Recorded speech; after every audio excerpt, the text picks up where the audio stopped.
황보선의 출발 새 아침.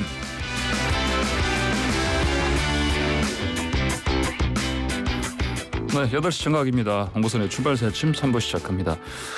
자, 대장동 의혹 관련해서 검찰 조사를 여러 번 받았던 김문기 성남도시개발공사 1차장의 사망으로 검찰 수사 다시 제동 걸렸습니다. 대장동 특검 향방에 촉각이 모입니다. 관련해서 김경진 국민의힘 선대위 상임공보 특보단장 얘기 들어보겠습니다. 김경진 단장님 안녕하십니까? 네, 안녕하세요. 김경진입니다. 예. 자, 유한기 전 본부장에 이어서 김문기 차장까지 스스로 사실은 극단적인 선택을 했는데 이 상황 어떻게 보십니까? 그러니까 두 분이 자살을 하고 예. 한 분은 자살 시도를 했다가 현재는 지금 구속이 되어 있죠. 예. 그러니까 이재명 후보 최측근인 유동규 씨는 지난번에 압수수색 직전에 자살 시도를 했다가 예. 현재는 지금 구속되어 있는 상태고요. 유한기 씨 전 성남도시개발공사 개발사업본부장 자살하셨고, 그다음에 김문기 개발 1차장 그제 숨진 채로 발견이 됐는데, 이 세 분의 공통점은 전부 화천대유가 대장동 사업으로 수천억 원을 챙기게 한 이 초과이익 환수조항 삭제에 관여한 사람들, 결국은 이재명 후보가 대장동 게이트의 어떻게 보면 핵심 몸통임을 증명하는 핵심 관계자들이다. 예. 지금 이렇게 봐야 될 것 같고요. 예. 이재명 후보께서는 이 상황에 대해서 분명히 답을 해주셔야 될 것 같아요. 뭐라고 답을 하실지 사실은 저희도 궁금한 상황이다. 이렇게 말씀드리겠습니다. 예. 근데 이재명 후보는 이 김문기 차장을 사실 시장 시절은 잘 몰랐다. 경기도지사 시절에 그때 좀 알았다 이렇게 얘기를 하거든요. 근데 어제 이제 김은혜 의원이 한 자료에 의하면 네. 9박 11일로 지금 호주 네. 이 교통 관련 시찰을 다녀오셨다는 거 아니에요, 보면. 아, 그 사진이요? 예. 예, 사진. 네. 근데 그게 한 10분 정도 갔는데, 네. 물론 이제 성남시장이면 주변에 많은 사람들이 있겠죠.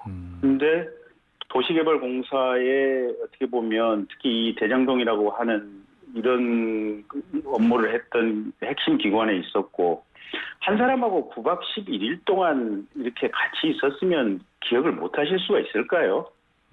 처음에 유동규 본부장에 대해서도 뭐 이게 자기가 아는 사람이니 또 자기 어떻게 보면 뭐 이렇게 측근이 아니니 그런 논란이 있었는데 예. 다 이게 이재명 후보님 말씀이 이렇게 진실이 아니라고 생각하는 상황들이잖아요. 김은혜 의원이 어제 제시한 사진을 보더라도 그럼 이재명 네. 후보께서 김문기 차장을 몰랐다. 시장실에 그건 거짓말이다. 이런 말씀이시네요. 예, 제 의견은 그렇습니다. 그렇군요. 알겠습니다.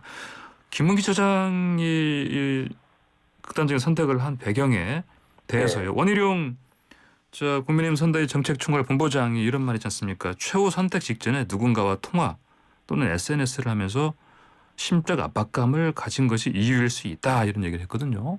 네. 이건 어떻게 이해를 해야 됩니까? 아니 그러니까 이제 지금 네. 이 사건의 구조 자체가 예. 전부 한 사람을 가리키고 있거든요. 이재명 후보님을 가리키고 있는 지금 이 상황인데, 예. 그러니까 지금 경실련 추산에 의하면 1조 8천억 대의 이익을 지금 화천대유 개발업자 몇몇 민간인들에게 지금 몰아준 사건 아니겠습니까? 예. 근데 2015년도에 이 개발 계획을 만들 때 성남시 도시개발공사의 실무진들은 이게 경우에 따라서는 수천억 대의 많은 이익이 민간업자들에게 돌아갈 이런 우려가 있으니까 예. 초과이익 환수 조항을 반드시 넣어야 한다 이렇게 강하게 주장을 했었는데 예. 이 주장을 지금 유동규 씨라든지 이런 분의 주도로 일단 이 초과이익 환수 조항이 결과적으로 빠졌고 네. 빠짐으로 인해서 이게 이 화천대유 김만배 씨라는 이런 분들에게 지금 수천억 내지 1조 8천억 대의 이익이 지금 돌아간 것으로 지금 보여지는 이 상황이고요. 이 사업의 최종 결제자는 이재명 시장이면 지금 명약 관하하고요. 그러면 이재명 시장과 이 초과이익 환수 조항 삭제와 어떤 관계가 있었을까 이 부분인데 그 중간 길목에 있었던 분이 지난번에 자살 시도를 했다가 결국은 지금 현재는 구속되어 있는 유동규 씨. 그다음에 또 중간 길목에 있는 사람이 유동기 당시 성남도시개발공사 개발사업본부장. 그리고 또 중간 길목에 있는 사람이 그제 돌아가신 지금 김문기 개발 1처장 당시에는 네. 지금 개발팀장이었죠. 팀장이었죠. 예. 이런 분들이기 때문에 결국은 사건의 구조 자체가 전부 이재명 민주당 후보로 손길이 가고 있는 이 상황. 네. 이게 지금 본인에게는 어마어마한 심리적 압박 아니겠습니까? 예. 예. 근데 이재명 후보는 자, 특검 빨리 하자 이런 입장을 계속 밝히고 있거든요. 근데 그게 예. 방금 말씀하신 그런 의혹들, 뭐 거짓말 의혹이라든지 이런 거 다 문제는 밝히자는 거죠. 네. 이재명 후보님 그 말씀을 믿을 수 있으세요? 그러니까 뭐 농반 진반으로 지난번에 네. 박근혜 존경한다고 그랬더니 진짜 존경하는 줄 아냐 이런 말씀도 하셨는데 예. 이게 저희가 보기에는 그래요. 그냥 이게 짜고 치는 고스톱이다. 그러니까 특검을 할 의지가 있으면 네. 사실은 여당의 윤호중 원내대표가 나와서 야당 원내대표 만나서 하자. 예. 특히 윤석열 후보 같은 경우는 민주당이 요구하는 뭐 또 이재명 후보가 요구하는 부산저축은행 부실 수사건 포함해서 네네. 특검하자. 네. 100% 수용하겠다. 지금 이렇게 얘기한 거 아니에요, 보면. 네. 그리고 이게 여당은 지금 거의 180석을 가졌잖아요, 보면. 예. 대통령 권력 180석, 국회의회 권력 완벽하게 지금 장악하고 있는데 하려고 맘만 먹으면 이게 하시라도 여당 단독으로라도 할 수 있는데 지금 전혀 안 하고 있잖아요. 그래서 결국은 이재명 후보는 말로는 특검하자고 이렇게 해놓고 이게 여당 원내대표하고 지금 짜고 치는 고스톱이잖아요. 한쪽에서는 말로는 하자 그러고 하는 네. 척하고 실제로는 전혀 할 생각은 없고 네. 지금 그런 상황으로 저희는 이해를 하고 있습니다. 근데 방금 전에 저희 진성준 민주당 의원과 인터뷰했는데 진 의원께서는 자꾸 야당 쪽에서 이를테면 뭐 개별 특검 이제 특검법 새로 이제 이거를 통과시켜서 하자 이런 입장이고, 근데 이제 민주당 쪽에서는 상설 특검으로 충분한 건데 왜 그렇게 하느냐 이제. 근데 이재명 예. 후보도 예. 지금 특검법을 상정하자고 지금 이렇게 말씀을 하시잖아요. 네. 그러니까 개별법 얼른 만들어서 하자는 그 얘기잖아요, 보면. 그건 그렇죠. 후보, 네. 네, 그러면 후보하고 지금 여당 의원님 말씀하고 완전히 다르잖아요. 결국은 이 흐름 자체가 짜고 치는 고스톱 아니냐, 말로만 예. 특검하자는 얘기 아니냐, 그렇게 읽히는 거죠. 알겠습니다.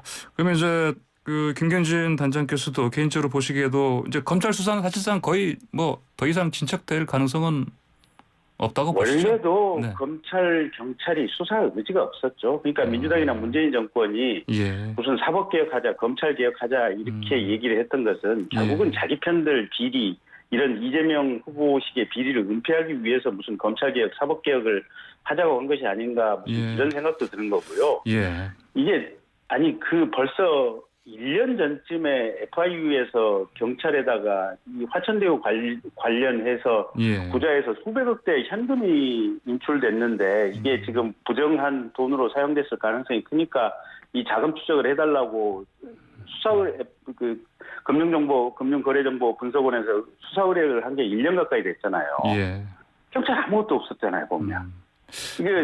이게 화천대유라든지 이 사건, 대장동 사건도 언론에 한 4, 5개월 이상 계속해서 구체적인 증거가 나오니까 네. 검찰이 마지못해 수사 착수를 했잖아요. 근데 원래 이게 지금 이재명 후보 연루 가능성이 있다는 어떤 판단을 검찰이 하니까 검찰이나 경찰은 원래부터 수사할 의지가 거의 없었고 마지못해 나타난 부분만을 가지고 지금 수사하는 신용만 하고 있는 것이 아닌가. 예. 결국은 그래서 이 부분은 국민들이 이번 대통령 선거를 통해서 제대로 좀 이게 판단을 해 주셔야 될 것 같고요. 예. 다음번 정부가 출범하면 이 사건에 대한 이 제대로 된 수사를 해야 되지 않나 이렇게 생각이 됩니다. 알겠습니다. 자, 그 국민의힘 선대위 상황도 좀 알아보겠습니다. 이준석 대표 그리고 조수진 최고위원이 사퇴를 했는데 이게 울산해동 이후 18일 만이고요. 지금 내홍 이 상황 김종일 총괄선대위원장이 개편을 예고했는데 어떻게 바뀝니까? 이제 그거는 예. 김정일 위원장께서 네. 아마 하시는 걸 이제 저희들도 지켜보고 거기에 예. 이제 순응하고 따라야 될 부분인 것 같고요. 예. 김정일 위원장께서 지금 어제 언론 인터뷰를 통해서 몇 가지 말씀을 하시더라고요. 예. 이준석 대표는 돌아오지 않을 것 같다. 네. 당대표의 말이 그렇게 가볍지 않은데 자기가 판단한 바에 의하면 이준석 대표는 쉽게 돌아올 것 같지 않다라고 말씀을 하셨고 예. 그렇다면 이제 저 개인적인 입장에서는 이준석 대표가 빨리 돌아왔으면 좋겠다라고 하는 희망은 가지고 있지만 예. 그런 희망하고 상관없이 아마 김종인 대표의 어떤 안목이라든지 보는 시각이 정확하실 거라고 믿고 결국은 예. 이준석 대표는 없다고 생각하고 저희가 예. 이제 선거를 치러야 될 것 같고요. 네. 그다음에 이제 김종인 위원장님 말씀이 어쨌든 이게 캠프라든지 선거운동의 방식을 효율적이고 기동성 있게 진행하고 조직을 정리하겠다 지금 이렇게 말씀을 하셨거든요. 예. 그래서 김종인 위원장님이 생각하시는 방향으로 그렇게 아마 캠페인과 조직이 개편되고 진행될 것이다 이렇게 보고 있습니다. 예. 알겠습니다. 자, 단장님 오늘 말씀 여기까지 들어야 되겠습니다. 감사합니다. 예, 감사합니다. 예, 지금까지 김경진 국민의힘 선대위 상임 공보 특보단장과 얘기 나눴습니다.